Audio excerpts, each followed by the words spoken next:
Vamos à conversa nesta revista de imprensa. Hoje é nosso convidado Fernando Freire de Sousa, presidente da CCDRN. Doutor, bom dia. Bem-vindo. Vamos olhar para os jornais de hoje, começando por um assunto que salta à vista, não só a corrida à liderança do Eurogrupo, mas também uma vontade já expressa pelo governo português de reformar o euro. Muito bem. Eu penso que esta é uma notícia muito importante, na medida em que, por um lado, ela representa hoje uma antecipação daquilo que muito provavelmente irá acontecer amanhã, que é a eleição do nosso Ministro das Finanças como Presidente do Eurogrupo, mas sobretudo porque penso que vale a pena dizer, e estou aqui a falar numa estrita posição de cidadão e não numa posição institucional, mas vale a pena dizer que só é possível pensar em termos em 2017, isto é, 5, 6 anos depois da grande crise que nos assolou durante vários anos e que nos levou a uma intervenção externa da Troika, só é possível que haja um Ministro das Finanças português indigitado e com fortes probabilidades de vir a ser Presidente do Eurogrupo, porque o governo português, de alguma maneira, se conseguiu dar ao respeito. E é essa componente que não tem sido suficientemente evidenciada. Por outro lado, também, para fazer ou para ser, de alguma maneira, o elemento catalisador de uma reforma que de há muitos anos esta parte se sente como necessária na Europa, que é a reforma do euro. E é nessa dupla qualidade, e o Primeiro-Ministro tem vindo, na intervenção particularmente que fez ontem, mas noutras que tem feito anteriormente, tem vindo a sublinhar isso,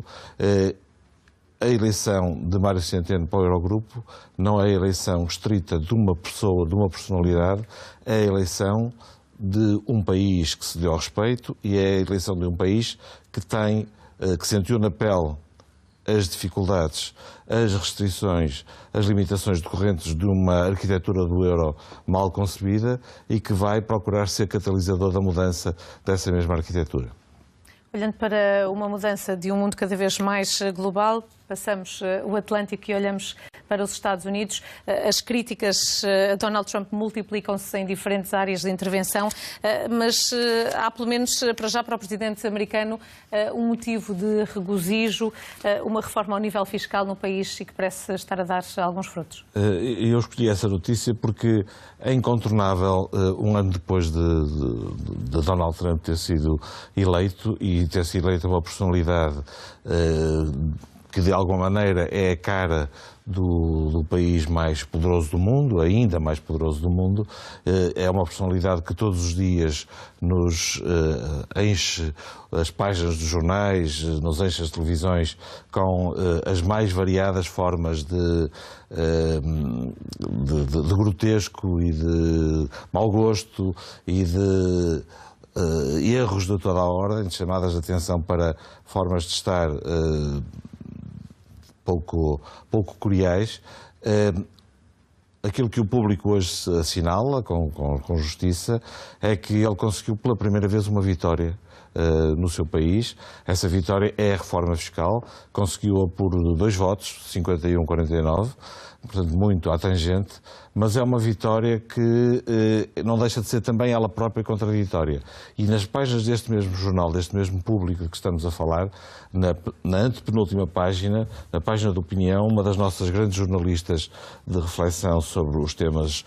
económicos e políticos internacionais e europeus, a Teresa de Sousa, diz qualquer coisa que eu julgo que é uma forma muito sintética, muito interessante de chamar a atenção para o outro lado desta mesma notícia. Se os ricos ficarem cada vez mais ricos, alguma coisa há de sobrar para os outros. Isto é uma visão que tende a encarar a desigualdade crescente como qualquer coisa necessário para que alguns possam ser parte de uma sociedade que devia ser mais inclusiva, que devia ser mais solidária e que é vista como só podendo sê-lo se conseguir produzir muito maior riqueza, gerar muito maior desigualdade. O capitalismo é um mal necessário de alguma forma, se assim pudermos ver. Sim, eu acho que isto é um capitalismo bastante selvagem desse ponto de vista. Doutor, escolhe também para tema de conversa o império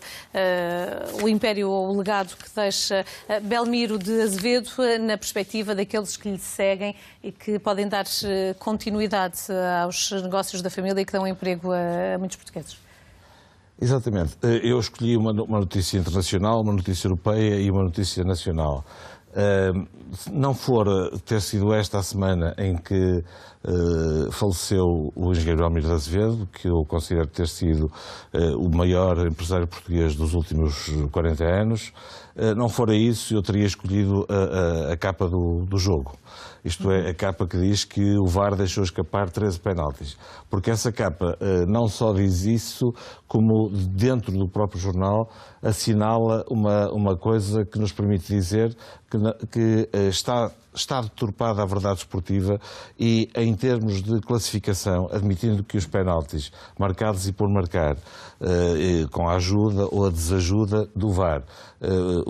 fossem convertidos, nós teríamos neste momento o Benfica a 11 pontos do Futebol Clube do Porto. Dito isso, eu considero incontornável que numa semana em que faleceu o engenheiro Belmiro de Azevedo haja uma referência a ele. Por duas ordens de razões. Primeiro, porque foi o maior empresário português dos últimos 40 anos. Não fez tudo certo, mas fez o principal certo.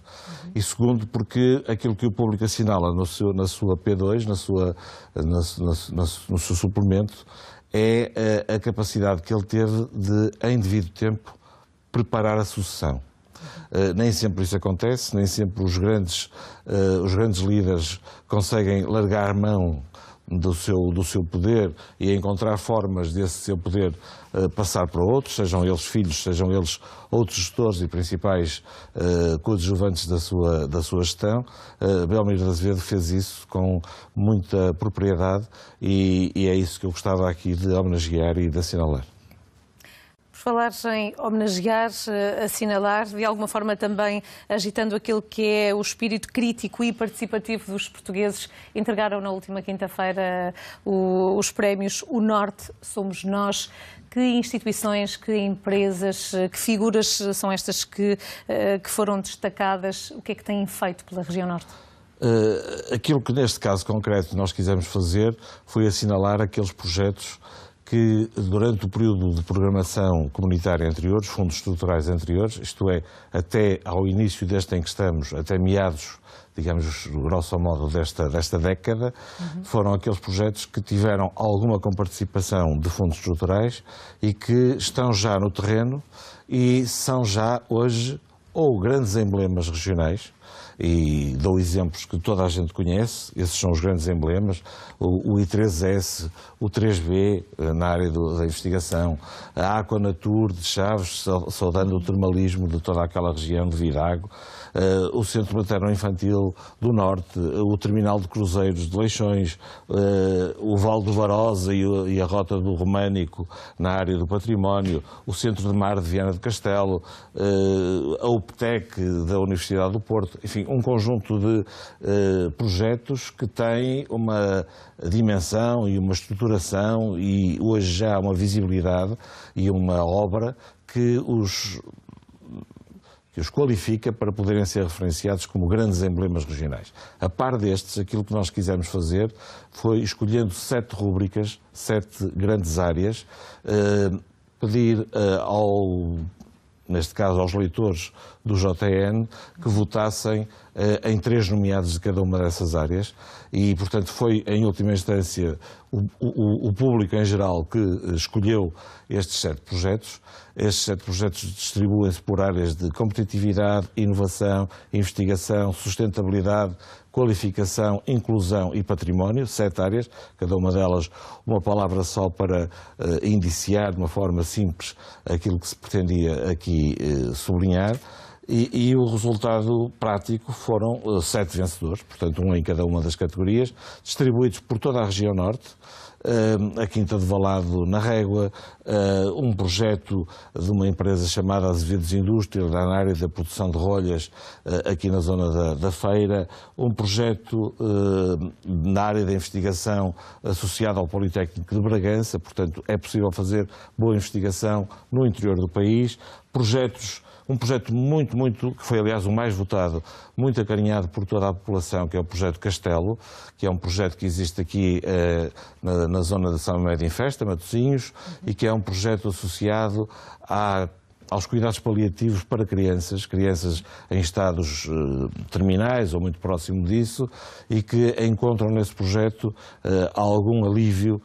alguma felicidade dentro da grande infelicidade e da grande desgraça que sobre elas se abateu. E depois projetos como a Escola em Rede, 323 escolas do Norte que passaram a estar em rede através de um projeto que foi patrocinado e promovido pelos fundos estruturais, as 100.000 árvores na área metropolitana do Porto que a Universidade Católica desenvolveu, ou o Teatro do Bolhão, a recuperação do Teatro do Bolhão que foi feita aqui na cidade do Porto. Estes foram os grandes vencedores, foram aqueles que o público escolheu, mas basicamente aquilo que significa é que existe aqui uma dinâmica na região norte, uma dinâmica, aliás, muito distribuída por toda a região e não apenas concentrada no litoral ou nas zonas ditas de maior dinamismo, e é essa dinâmica que nós queremos assinalar, porque é fazendo bem e chamando a atenção para aqueles que fazem bem que nós vamos conseguir levar mais à frente a pujança e a força desta região e por essa via do país que tanto depende dela. Dr. Fernando Freire de Sousa, muito obrigada por ter estado connosco. Bom dia.